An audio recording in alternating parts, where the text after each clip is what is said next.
Hello అందరికీ. ఈరోజు నా ప్లేట్ చూడండి ఎంత మంచిగా ఫుల్ అయినట్టుంది. కానీ మంచి vegetable curry, chicken, white rice, onions, రసము. నా అవతారం ఇంత భయంకరంగా ఉన్నాయి కదా. చలికాలము నావి ఎన్ని స్వెటర్లు ఉన్నా మా ఆయన స్వెటర్ వేసుకుంటేనే నాకు అదేందో మస్తు వెచ్చగా మస్తు మంచిగా అనిపిస్తుంది. అందుకే బుడిబుక్కలు రానిలాగా ఇట్లా బుడిబుక్కలు లాగా ఉన్నా కూడా తినేది మాత్రం ఆపను. ఏది ఎట్లున్నా ఫస్ట్ అయితే టైం టు టైం మన కడుపులో భోజనం పడిపోవాలి. వేడి వేడిగా ఉంది. వావ్, చూడండి మంచి కాలీఫ్లవర్ బీన్స్ మిక్స్డ్ కర్రీ.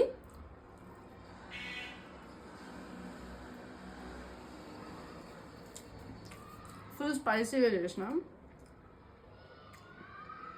ఈ కారం ఏమో కలర్ రాదు కానీ మస్తు కారం అవుతుంది. అవును, మీకు ఎక్కిళ్ళు ఎప్పుడు వస్తాయి చెప్పండి. నాకైతే నాకు నచ్చిన ఫుడ్ తింటుంటే ఖచ్చితంగా ఎక్కిళ్ళు వస్తాయి.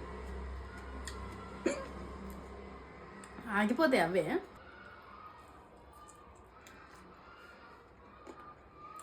చికెన్ లేకుండా నా మీల్ కంప్లీట్ కాదు.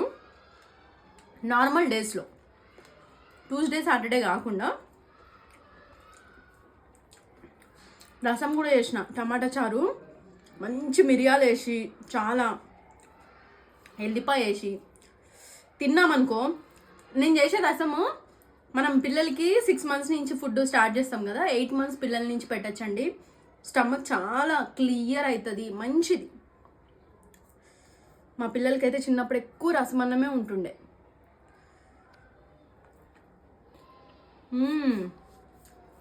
మీరేం తిన్నారు కామెంట్ చేయండి.